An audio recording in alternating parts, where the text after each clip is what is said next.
Some 66 million years in the past, a celestial object, blazing with the intensity of 1,000 suns, tore through the Earth's atmosphere. Growing larger with each passing moment, the planet's fauna scattered in a panic. But, there was really no escaping the cataclysm that was about to unfold. In a flash, the asteroid struck the Gulf of Mexico region with the force of 10 billion atomic weapons, instantly vaporizing everything in its path. The Earth was rendered unrecognizable. Recent findings from the Tanis fossil site in North Dakota provide a harrowing snapshot of these first moments, showing that within hours, massive inland waves triggered by the impact buried creatures alive, their gills filled with glassy debris that rained from the sky. More than half of all animal species on the planet perished within a single day. Billions of organisms were annihilated instantaneously by the thermal pulse, the colossal shock waves, and the suffocating blanket of ash that began to envelop the planet.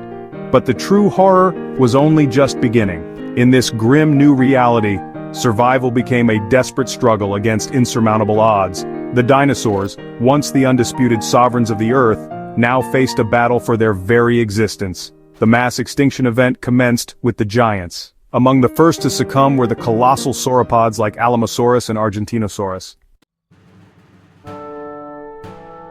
The king of the dinosaurs, Tyrannosaurus rex, fared little better. Prior to the catastrophe, the T-Rex was the apex predator, stalking the plains and forests for its prey, its thundering roar a symbol of its reign over the land. It thrived by both hunting and scavenging, employing its powerful jaws to crush bone and devour entire carcasses. But after the asteroid's impact, the rules of survival were, irrevocably altered. Initially, the T-Rex adapted by scavenging the remains of the fallen giants like the Ankylosaurus and the Torosaurus. Fights between individual T-Rexes grew increasingly vicious, and the competition for the dwindling supply of rotting flesh became a desperate battle to the death. Yet even the mighty T-Rex could not endure in a world where its food sources had vanished completely. As the weeks stretched into months, they too joined the ever-growing ranks of the extinct. In the skies, the Ajdarchids, the family of flying reptiles that included giants like Quetzalcoatlus, faced their own desperate fight for survival. These winged reptiles had once mastered the air, soaring over vast landscapes and hunting fish, insects, and other small prey. Before the impact, the skies were alive with their graceful, continent-spanning flight, but the cataclysm filled the atmosphere with ash and toxic soot, making flight treacherous and reducing visibility to nearly nothing. With their food sources disappearing from both land and sea, and the ash-laden air choking their delicate respiratory systems, the great flying reptiles began to fall from the sky. Their fragile bodies, perfectly evolved for flight, were ill-suited for a world where the very act of flying had become a death sentence. Beneath the oceans, the extinction event unfolded with equal brutality. Creatures like Tylosaurus and Elasmosaurus, the apex predators of the seas, faced a total collapse of the marine food chain. Before the asteroid, the oceans teemed with life. Plankton flourished in the sunlit surface waters, supporting vast schools of fish and smaller marine reptiles, which in turn provided sustenance for the larger predators. But the impact disrupted this delicate balance entirely. Acid rain, formed from the vaporized sulfur, poured into the oceans, poisoning the water and killing off plankton on a massive scale. Without this foundational base, the entire marine food web imploded. The Tylosaurus, once a fearsome predator capable of taking down almost any creature in the sea, found itself starving. The Elasmosaurus, known for its distinctively long neck and graceful swimming, was no longer able to find the fish or squid it needed to survive. Slowly, these majestic marine creatures succumbed, their bodies sinking to the dark, silent ocean floor. Even smaller and more agile dinosaurs like the Acroraptor and Pectinodon were not spared from the global devastation. Before the impact, these intelligent predators thrived by hunting in packs, using their sharp claws and swift reflexes to take down prey across North America. They were highly adaptable, capable of surviving in a variety of environments, from dense forests to open plains. But in the aftermath of the impact, their prey vanished and their hunting grounds transformed into desolate wastelands. Initially, they turned to scavenging, feeding on insects, small mammals that emerged at night, and even the remains of other dinosaurs. But as the months dragged on, even these meager scraps became scarce. The Acroraptor packs dissolved as individuals succumbed one by one to hunger. The Pectinodon, with its sharp mind and keen senses, also faded away, unable to find a foothold in this new, hostile world. Yet some creatures were still holding on, concealed in fractured forests and under rocky outcrops, clinging to the most fragile thread of survival. Among them was the Struthiomimus, a small, swift dinosaur.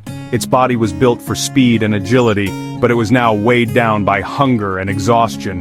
It scoured the barren ground in search of food, desperate to find even a sliver of the sustenance it once thrived on. All around it the earth had become a graveyard of fallen giants. It was one of the last creatures daring to persist. In the shadows of a collapsed forest, a family of pectinodontids huddled together for warmth. Their feathers, now dark with soot, provided just enough insulation against the frigid nights that had descended upon the land. The parents, once skilled and cunning hunters, were reduced to scavenging for the tiniest scraps, insects, rotting vegetation, or the remains of other creatures too weak to survive. Their young chirped softly, entirely unaware of the precariousness of their situation, as their parents fought desperately to keep them alive for just one more day. Not far away, a lone saurornithoid scrambled over jagged rocks. Its keen eyesight, which was once used for spotting prey from a distance, was now focused on the immediate task of finding a safe place to rest. Its feet were blistered from the lingering heat of volcanic ash, yet it moved forward, driven by a primal instinct to survive. This creature, like so many others, was living moment to moment, its future a complete uncertainty. These survivors, the very few who managed to evade the initial destruction, owed their continued existence to sheer chance. While the asteroid's impact brought destruction from the sky, fires raged across the ground, and only those hidden deep in caves, burrowed beneath the soil or sheltered in deep forests, escaped the global inferno. For some, their small size was their salvation. Smaller dinosaurs such as feathered troodontids and the light-footed saurornithoids found shelter in the dense underbrush. Their bodies, insulated by a covering of feathers, offered a shield against the biting cold, helping them conserve precious body heat. And then there was Archaeopteryx, often considered the bridge between dinosaurs and birds, though it lived millions of years before the asteroid impact. Its descendants and other similar feathered dinosaurs likely shared the traits that proved vital for survival. Lightweight skeletons, quick reflexes, and the ability to forage in tight spaces gave them a distinct advantage in a rapidly and violently changing world. These survivors, and others like them, endured the ash-filled skies, the freezing temperatures, and the starvation that wiped out so many other species. Over millions of years, they continued to evolve, eventually becoming the birds we know today. They carry forward the profound legacy of the dinosaurs. From the sparrow to the hawk, every bird alive today is a testament to their ancestors' incredible ability to adapt and survive. The dinosaurs may have been wiped out 66 million years ago, but their legacy is far from over. In fact, their descendants are all around us, alive and thriving in the modern world. Birds, those familiar creatures we see every day, are the living lineage of the great theropod dinosaurs. Each one carries a piece of that ancient history in its feathers, its bones, and its behaviors. Take the cassowary, for instance. This towering, flightless bird with its piercing eyes and dagger-like claws is as close as you can get to a modern-day dinosaur. With a single powerful kick, it can defend itself against threats, and is one of the few birds capable of killing a human. It's a fierce reminder of the theropods that once roamed the earth. And then, there's the chicken.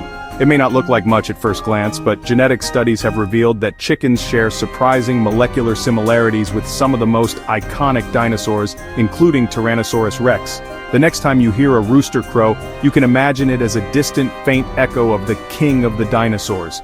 The ostrich, with its powerful legs and towering height, is another living link to the prehistoric past.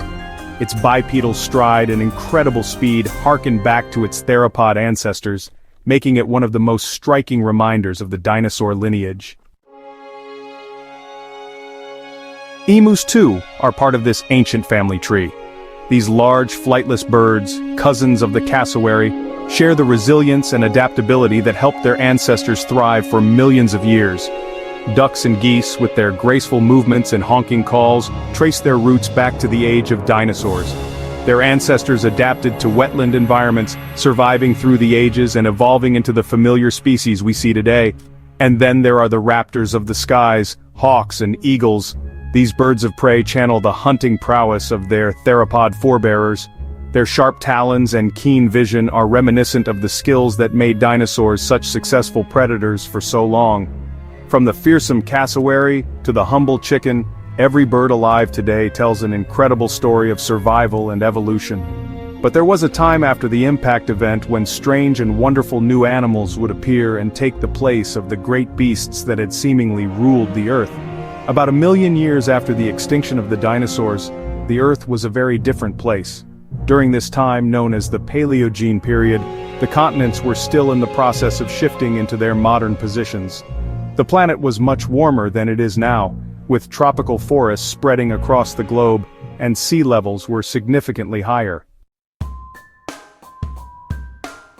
The early Paleogene was characterized by the proliferation of mammals, birds and reptiles, many of which were quite different from the species we see today. The ecosystems of the time were also different, with new food webs and interactions between species beginning to evolve and adapt to the changing environments. With the colossal dinosaurs now out of the way, mammals could exploit the planet's resources for themselves. Within just a few million years of the asteroid impact, the fossil record shows an explosion in mammalian diversity. There is abundant fossil evidence for the evolution of shrew-like mammals called morganucodontids, which evolved into the mammals that we see today. Some of the earliest known fossils of mammals are from the Jurassic period, around 165 million years ago, and include small, insect-eating animals, similar in size and shape to modern-day shrews. One such species is Juramaya, which lived about 160 million years ago, and was a tiny creature. It most likely ate insects and small lizards and was probably nocturnal, a trait deduced from its enlarged brain regions for processing sounds and smells. This evolutionary trait was likely developed to avoid competing with reptiles or becoming prey for the dinosaurs. It might be hard to believe, but all living mammals today, including us, descend from this one line that survived the cataclysm. In the oceans, among the first animals to reappear in great numbers were ammonites, which were relatives of the modern-day nautilus.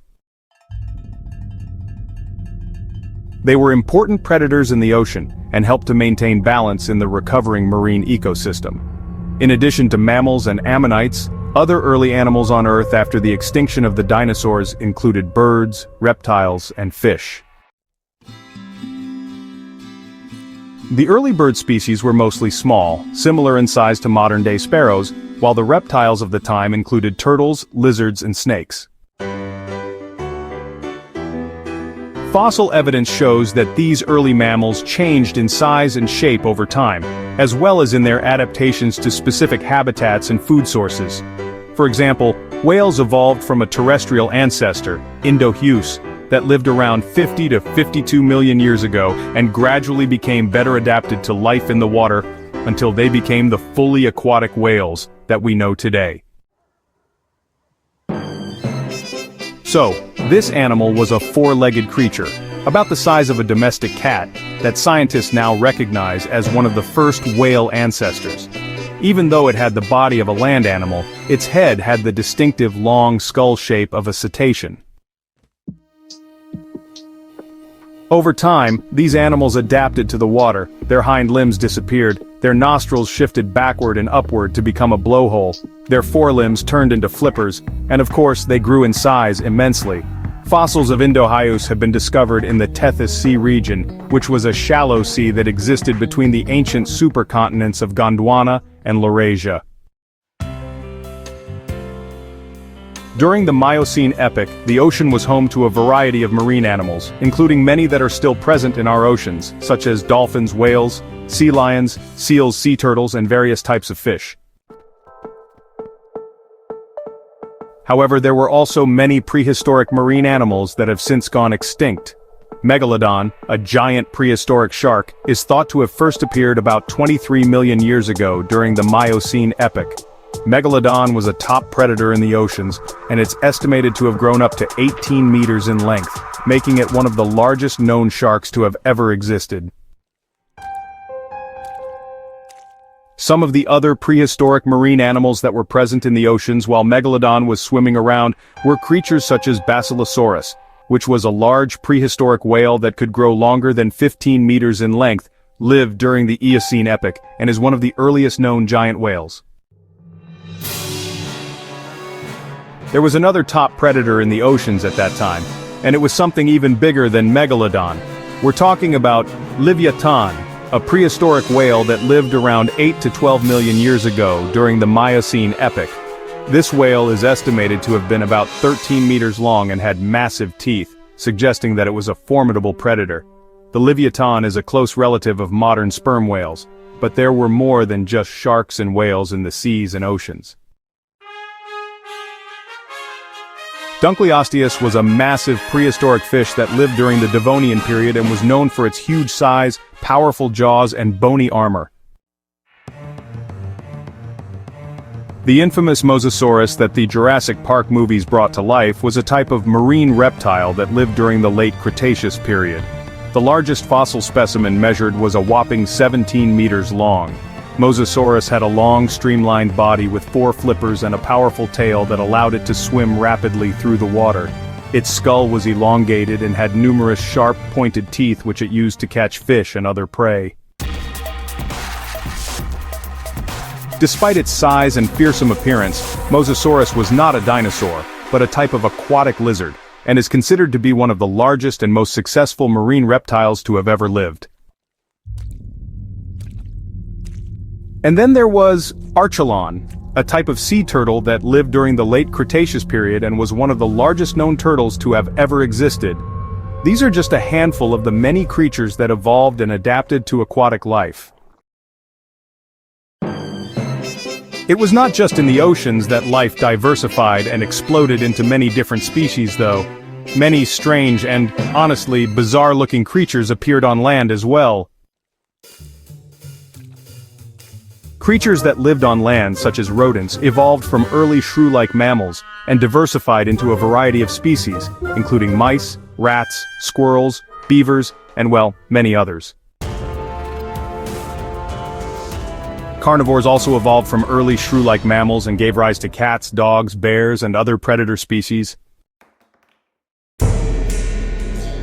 Members of the cat family Felidae are believed to have evolved from a group of small shrew-like mammals called miacids, which lived during the Paleocene epoch, approximately 66 to 56 million years ago.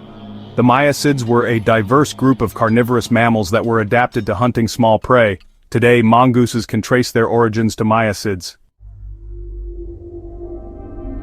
Over time, some miacid species evolved specialized features that made them more efficient hunters, such as retractable claws and more powerful jaws.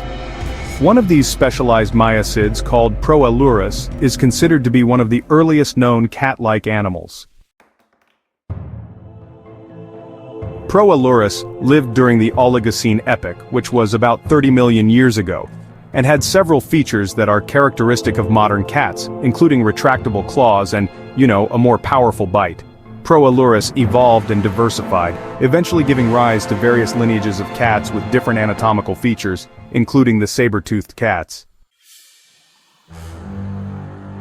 One of the most well-known groups of saber-toothed cats is the Smilodontidae tribe, which included Smilodon and Homotherium. These cats were well known for their long, saber-like canine teeth, which were used for hunting and possibly for defense against predators.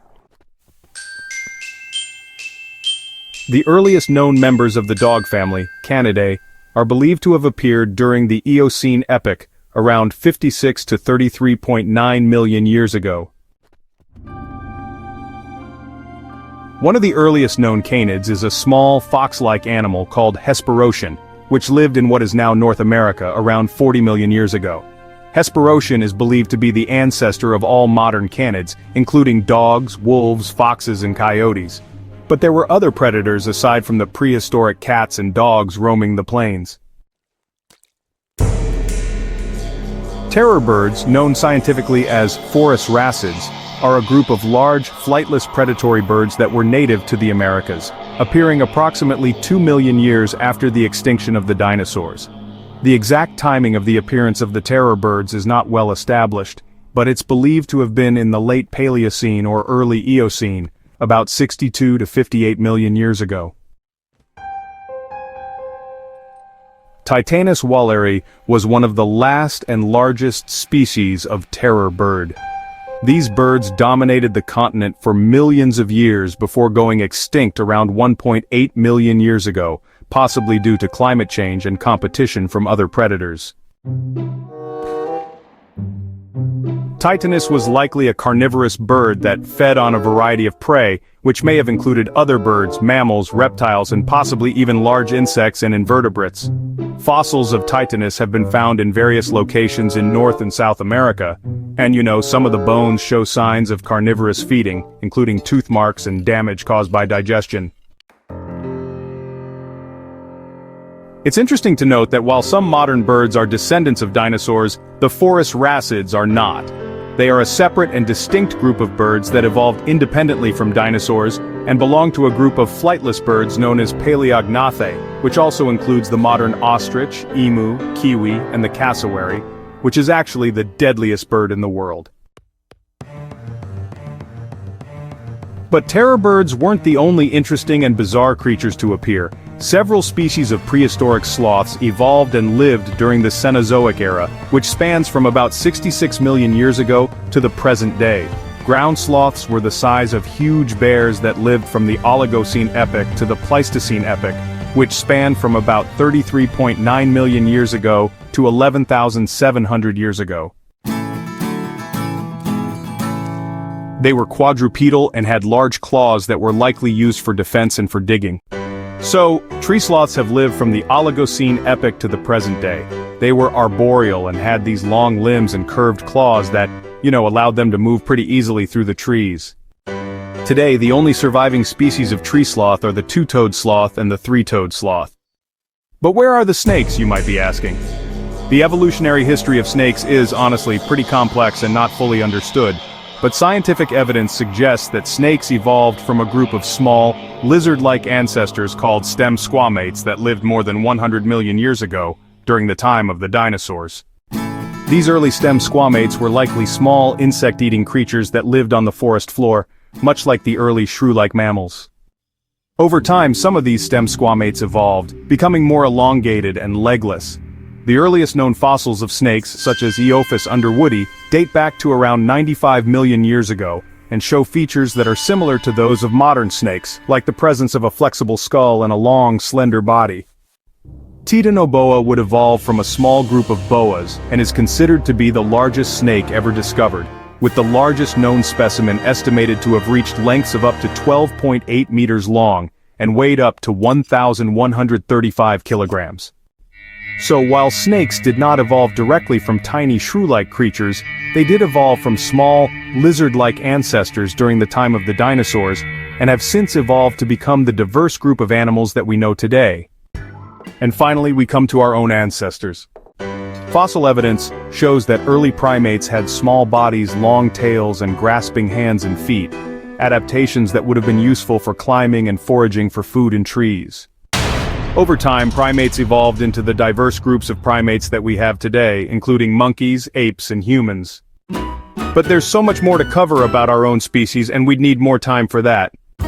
If you enjoyed this journey through Earth's incredible history, show us some support with a like. We truly appreciate it, and make sure to subscribe to stay tuned for more videos in this series. Thanks for watching.